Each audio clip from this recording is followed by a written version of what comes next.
Quem acompanha o noticiário automotivo já deve saber que o carro elétrico é uma realidade. O mercado conta com inúmeros modelos que basicamente fazem a mesma coisa. Usam bateria no lugar do tanque de combustível. No entanto, cada marca tem a sua tecnologia, a sua solução e oferecem modelos com peculiaridades diferentes.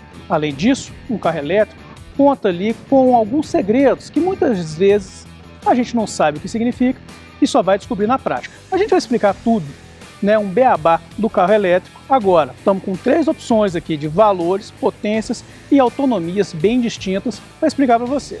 Mas antes disso, vamos passar o chapéu, pois a gente precisa muito do seu apoio. Então, se você não for inscrito no canal do Outro Papo, faça sua inscrição, ative a notificação, né, e no final desse vídeo, se você curtiu, deixe seu comentário e também o joinha. Então, vamos lá?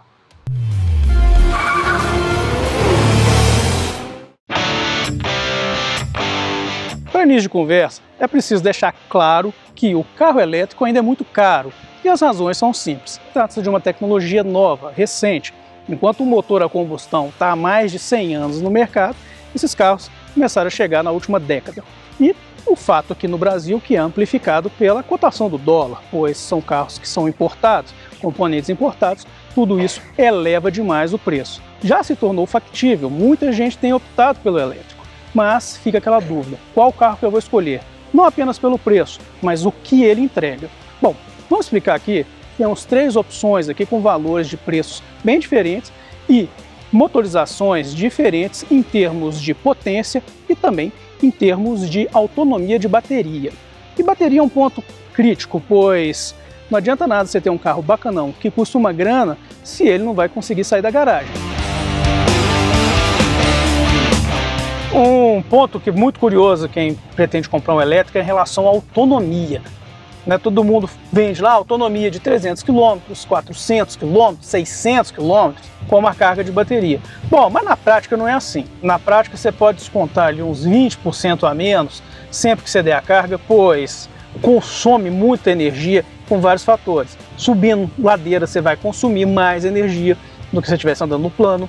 O ar-condicionado consome energia, inclusive aqui no C40 você tem um modo de otimização de carga que faz com que a refrigeração dele seja limitada. E quando a bateria está lá embaixo, ele já está chegando ali perto dos 20%, o ar para de gelar justamente para que você não fique parado, para que não esgote a carga do seu carro, você consiga chegar até o seu destino.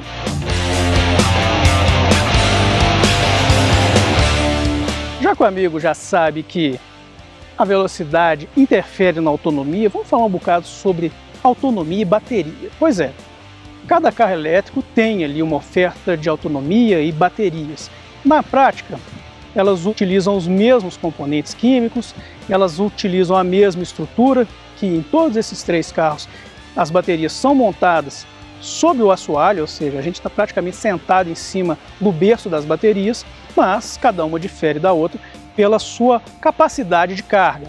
No caso do Peugeot, que é o que tem a opção mais limitada, ele garante uma autonomia de cerca de 320 km. Já o Volvo te entrega 430 km de autonomia e esse carrinho aqui, o Bolt, te entrega outros 410 km de autonomia. Ou seja, e cada um tem uma potência. Essas potências que podem variar ali de 40, 50, 60, 70, 80 kW, que é o que cabe de eletricidade dentro da bateria, mais ou menos como um tanque de gasolina. Em vez de medir por litros, a gente mede por capacidade em quilowatts. E cada um desses carros tem o seu consumo de quilowatts-hora a cada 100 km rodados. Então, é um funcionamento muito parecido com aquele que a gente tem no automóvel a combustão, mas que gera uma certa confusão.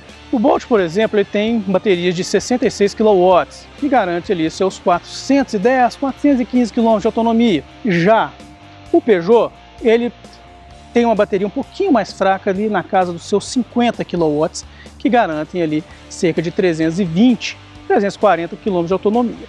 E o Volvo, você tem pilhas poderosas aqui de 78 kW, que leva a sua autonomia para acima dos 430 km. Bom, você já entendeu que carro elétrico é tudo igual, mas é diferente, né? não basta só o motor e uma bateria. Cada fabricante tem sua solução, sua tecnologia. A coisa está chegando ali num consenso, num modelo específico, mas quando a tecnologia do elétrico começou a desenvolver, cada fabricante desenvolveu ali seu padrão de tomada, que parece uma besteira, mas há muita gente que chega para carregar o carro e o conector não é compatível. Então, são pontos que o consumidor deve ficar atento na hora de levar seu carro. O tempo de recarga do carro elétrico ele varia muito, a começar pela capacidade da bateria e a fonte de alimentação. Pois é, um carro elétrico ele pode ser carregado numa tomada 220 volts, que entrega uma média ali de recarga de 1 a 2 kW por hora na tomada. Então, se você tem um carro que tem uma bateria de 50 kW, teoricamente seria algo em torno de 50 horas a 25, dependendo ali da sua fonte. Mas no carregador rápido de 7 kW, desses wallbox, que é um item que, se você for comprar esse carro, tem que comprar um wallbox, é um equipamento ali que os valores variam entre 8 e 10 mil reais. Então, quanto maior a capacidade do carregador, mais rápido esse carro vai carregar. A gente fez teste, a gente colocou o carro nesses eletropostos, nesses pontos de recarga de estacionamento. Nós, inclusive, conectamos esse Volvo C40 num ponto de recarga, inclusive da própria Volvo.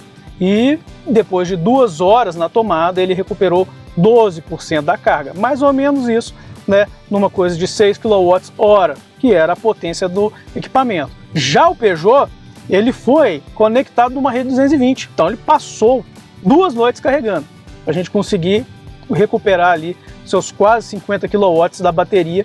Ou seja, se você quer ter um carro elétrico, é fundamental que tenha também o carregador, senão nem adianta investir nesse carro, pois já é um carro caro. 10 mil a mais para quem vai gastar de 250, 330, 430 mil reais, não tem por que fazer essa economia. A gente está a bordo aqui do Volvo C40 e uma coisa que dirigir um carro elétrico, a primeira percepção que a gente tem é sobre a ausência de ruído. E isso é um negócio interessante, pois a gente não percebe o ruído e quem está lá fora também não percebe. Alguns fabricantes, inclusive, adicionam um ruído proposital para alertar o transeunte que está vindo um carro na via, né? Pois não faz barulho. E isso aí é legal, pois te dá ali um conforto ali para conversar. Por exemplo, nós estamos falando aqui numa boa, mal a gente escuta o que está lá fora. Isso aí é um conforto a mais de quem dirige um elétrico. Um dos grandes baratos de qualquer carro elétrico está aqui, sob o capô, é o motor. Motor que entrega muita potência, muito torque de forma imediata. No caso aqui do C40, não há um motor, são 2 motores. Um sobre o eixo dianteiro e outro sobre o eixo traseiro. No caso do Peugeot e do Bolt, é um motor para cada um, mas nem por isso eles deixam a desejar. Pra você ter uma ideia, esse carrinho aqui, que tem um motor mais fraquinho do trio, ele entrega 25 kgfm de torque, enquanto o Bolt, 36. Enquanto esse cara aqui tem 25 kg de torque praticamente em cada um dos eixos. Ou seja, é muita força. E o melhor, toda força é imediata, não depende da rotação do motor. Basta pisar que toda essa carga, toda essa energia é transferida para as rodas e o carro tem uma aceleração muito rápida. Seja o Peugeot, seja o Bolt, seja o Volvo. Esse é o grande barato. No entanto, muita gente questiona, pô, ele tem uma aceleração muito rápida, mas a velocidade final dele é lenta. Não é tão expressiva quanto, por exemplo, de um carro que tem menos potência, mas dá mais de 200, 240. O limite de velocidade de um carro elétrico ele é controlado justamente para garantir a autonomia da bateria, pois manter qualquer elétrico em uma velocidade elevada demanda um consumo muito grande de energia. E consumo de energia é menor autonomia, menos quilômetro para poder rodar. Então, os fabricantes mantêm ali um limite de velocidade máxima, mas o grande barato é nessa oferta de torque que permite uma ultrapassagem com mais segurança, uma arrancada bem mais vigorosa. Um ponto interessante para quem pretende comprar um carro elétrico é o chamado One Pedal. Pois é, o nome é autoexplicativo, um pedal. Isso porque todo elétrico ele usa ali a eletricidade para tracionar as rodas. No entanto, ele aproveita o movimento das rodas para gerar carga para a bateria. O próprio motor cria uma resistência quando você tira o pé do acelerador. Acabei de soltar aqui o acelerador o carro está andando aqui apenas no embalo e ele inicia um processo de carga.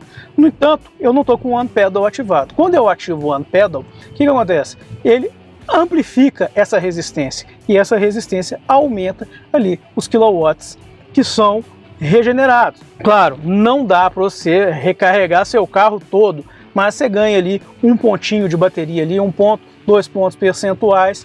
A ideia é você reduzir o consumo da eletricidade usando essa função One Pedal. E a função One Pedal, como o próprio nome diz, ela vira um pedal. Ele serve como freio. Você freia o carro, praticamente imobiliza ele sem a necessidade de pisar no pedal. Basta soltar o acelerador que o One Pedal faz a redução, poupando as pastilhas e os tambores de freio.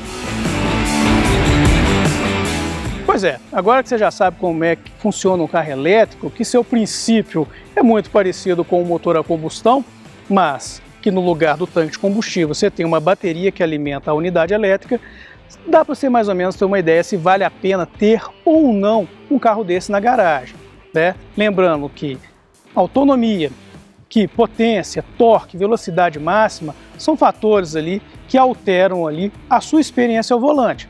Mas são carros que têm uma tecnologia que hoje é algo inovador, é algo muito recente e custa muito caro, mas que amanhã vai ser a tecnologia que vai predominar. É isso aí. Espero que tenham gostado, um grande abraço e até a próxima. Valeu!